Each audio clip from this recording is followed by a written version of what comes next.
হ্যাঁ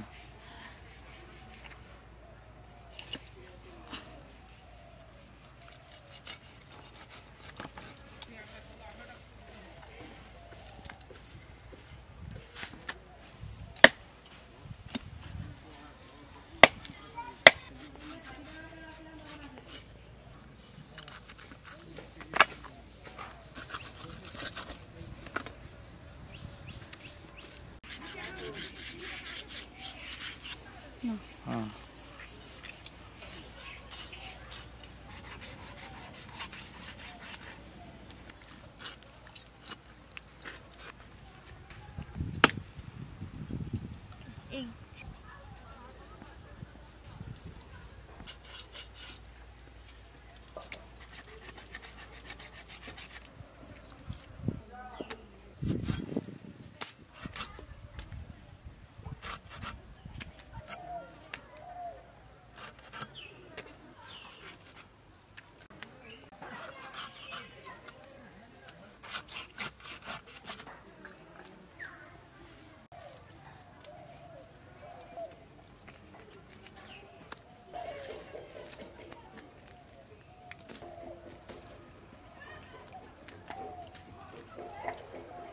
মাছের মধ্যে দিয়ে দেব লবণ, হলুদ গুঁড়ো,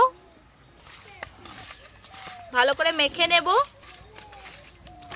পেঁয়াজ বাটা, আদা বাটা, রসুন বাটা, আর দেব লঙ্কার গুঁড়ো। এবার দেব সরিষার তেল। আবার সবকিছু মাছের সঙ্গে ভালো করে মেখে নেব।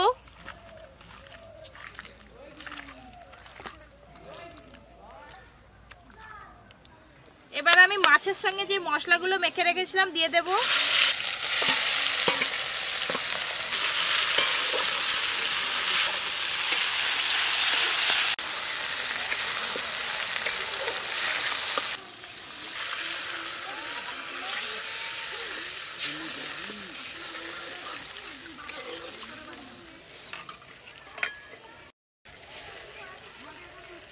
এবার আমি যে পেঁয়াজগুলো ভেজে বেটে রেখেছিলাম সেটা দিয়ে দেব। ভালো করে মিশিয়ে নেব।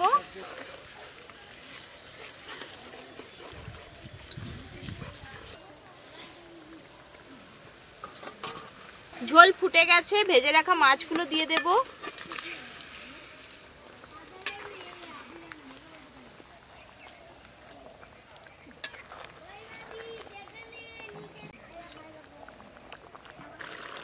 এবার আমি ওপর দিয়ে ধনেপাতা কুচি ছড়িয়ে দেব।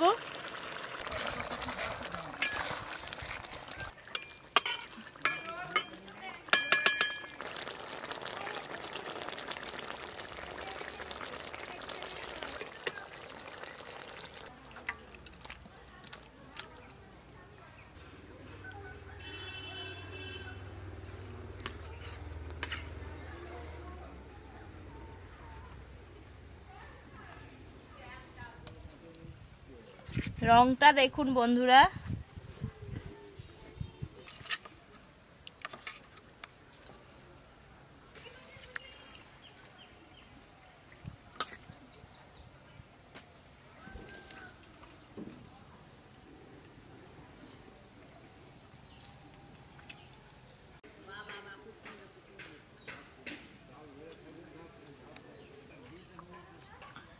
বন্ধুরা যে কোনো মাংসের থেকে কিন্তু এই মাছের স্বাদটা একদম অন্যরকম, ভীষণ ভালো লাগে। আমাদের গ্রামের তো সবাই খায়।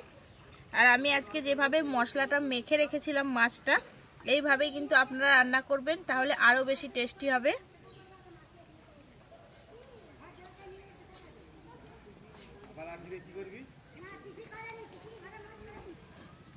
এই মাছটার একটুকু কাঁটা নেই বন্ধুরা, কাঁটা আছে খুবই নরম কাঁটা। এগুলো বাচ্চাদেরকেও দেয়া যাবে, কোনো অসুবিধা নেই বাচ্চাদেরও।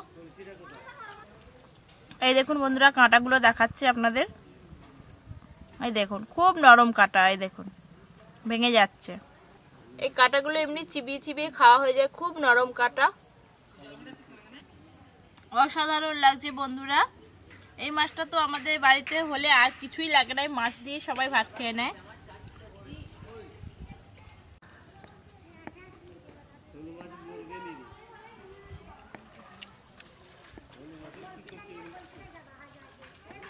হেভি টেস্ট লাগছে বন্ধুরা। আর সব মশলাগুলো মাছের মধ্যে গেছে, স্বাদটা একদম অন্যরকম হয়ে গেছে।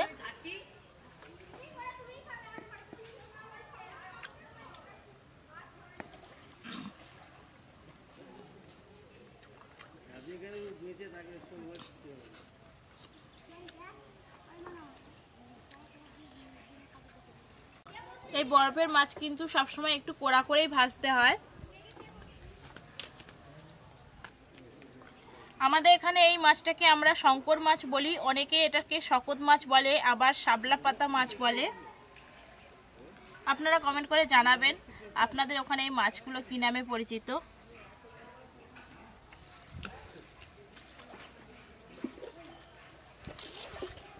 এই দেখুন মাছের কাঁটাটা দেখুন, খুব নরম কাঁটা, আমার ভীষণ ভালো লাগে এই কাঁটাগুলো খেতে।